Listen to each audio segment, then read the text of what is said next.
What it do, flight crew? FTC. Flight team, stand up! I'm too high to remember. It's November. Word around the town, word around the NBA streets. Nico Harrison has to look for a new job.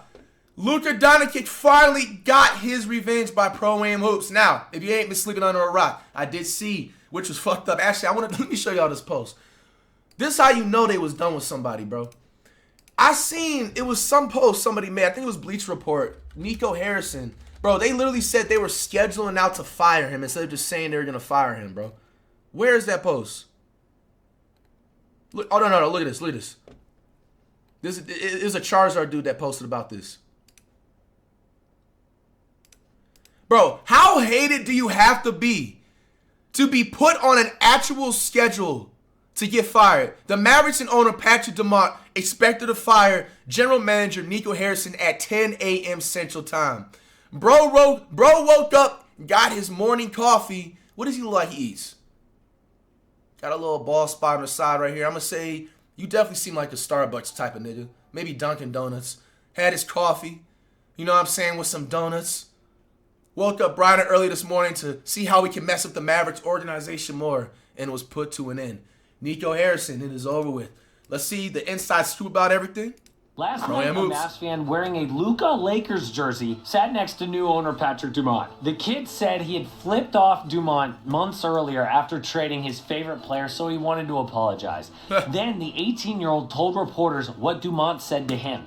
He said he was trying to do what's best for the organization, and sometimes you have good intentions and you make mistakes. At that exact moment, the owner just told a fan it was a mistake to trust his own GM, so it was a matter of time that Nico Harrison would be fired. How much time? 14 hours and 30 minutes. So first off, Mavs fans got to thank that kid. So we had 14-hour ahead of time advance. But also, a new GM will change everything. The clear move is trade Anthony Davis. Maybe Kyrie Irving build around Cooper Flagg. Because when Dallas got lucky with the #1 pick, that was the obvious thing to do. But the one guy who would never do it was Nico, but now he's gone. So a lot more is about to happen in Dallas, and we will get to it. But really? I am so excited that Mint Mobile is sponsoring today's video because the average American team on description or scan the QR for this guy, Patrick Dumont. Thanks again to Mint Mobile.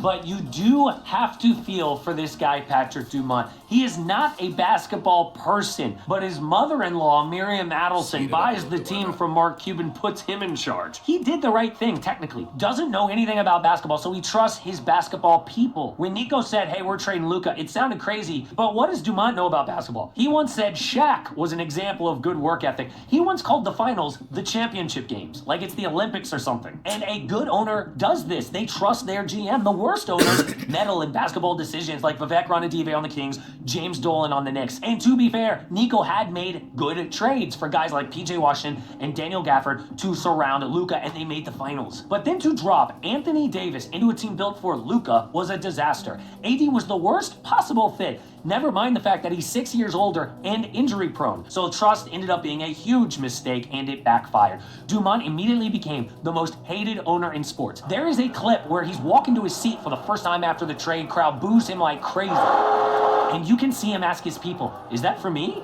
Are they booing me? Dude had no idea. Yo, owning a sports team is supposed to be fun. What is happening? Pretty soon, he couldn't even go to games and it became a nightmare. The trade was basically sending Luka out for Anthony Davis, Max Christie, and what nightmare. Oh, and what is happening? Pretty soon, he couldn't even go to games, and it became a nightmare. Bro, imagine being an actual owner, and you can't go to the trade was basically sending Luka out for Anthony Davis, Max Christie, and 1 first-round pick. The worst return imaginable. And why did that happen? Because Nico was so laser-focused on AD, he sabotaged himself.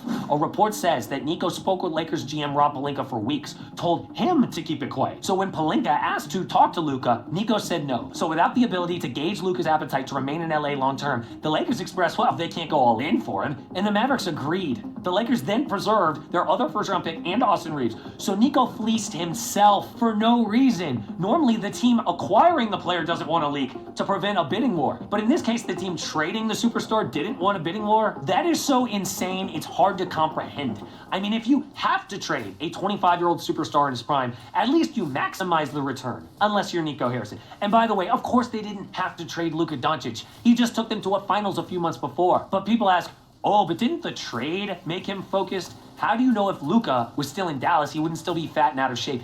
Yeah, you're right, but you have to at least try at 25 years old. Look at how many chances Zion has gotten, or Ja Morant. Luka was nowhere near the point where you have to give up. And for Anthony Davis, so of course AD was injured at the time of the trade. They rush him back to play, and after 3 quarters gets injured again.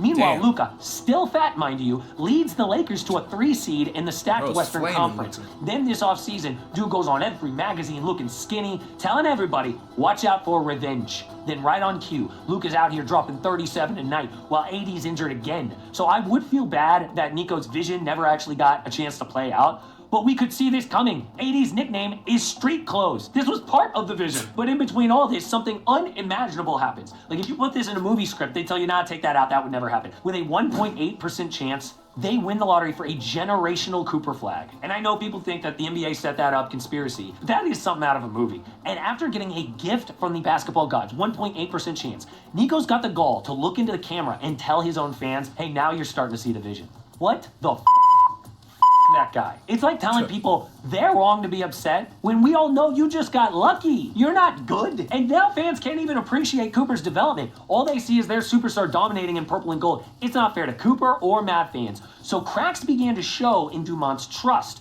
A report said that early this week, there was a disagreement on bringing AD back from this latest injury. Of course, he's injured again. And Nico Harrison was pushing for a return against doctors. Dumont stepped in and said, no, we are not going to rush him back just so you can stop the Fire Nico chants, okay? You are not ruining this team. I'm sorry, but as soon as a guy like Patrick Dumont, who himself knows he doesn't know anything about basketball, is stepping in, it was all over. So with a new GM, expect major changes. The Mavs don't control their own pick until 2031, except for this year. So the obvious move is to tank this season for a high pick. Trade AD, maybe Kyrie and other vets to build around Cooper. Let me be clear why this is necessary. Right now, they're trying to force Cooper into a win-now team with unreliable teammates. Then, no assets to build around Cooper in the future, which would kill Coop now and later. It would be like getting 2 generational talent, Luka and Cooper Flagg, and throwing them both away. They cannot do it. But it turns out, the 2026 draft is stacked at the top, especially 1 and 2. These kids, Darren Peterson and AJ Devonsta, would be amazing for Cooper Flagg, so the Mavs have to try. I know the lottery is a total crapshoot, but they're near the bottom of the West, and it only took me 4 spins on Tankathon.com for Mavs to go #1. I know it's early, it's ridiculous to go on Tankathon, but the Mavs can't afford to be middle of the pack. Gotta tank, so trade AD now. Now, I do want to do an entire video explaining all the moves that AD getting traded but soon? AD is tricky, okay? He's still very good when available, but that's always a question.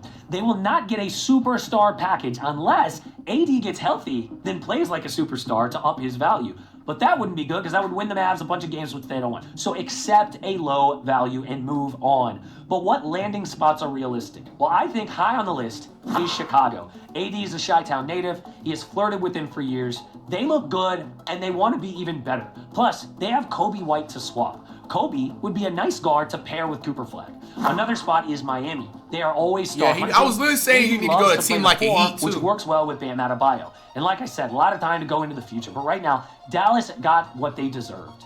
I don't think they are ever going to get over the Luka trade. But this is a good start. And a good story right now in the NBA is on the Bucks. Ryan Rollins is a breakout player for Milwaukee. But did you know his career almost ended 2 years ago? The Bucks actually gave him a second chance at it. All right. Nico Harrison's out of there. We got the scoop on everything. Will that mean the Mavericks will be a better team or no? Will it not matter?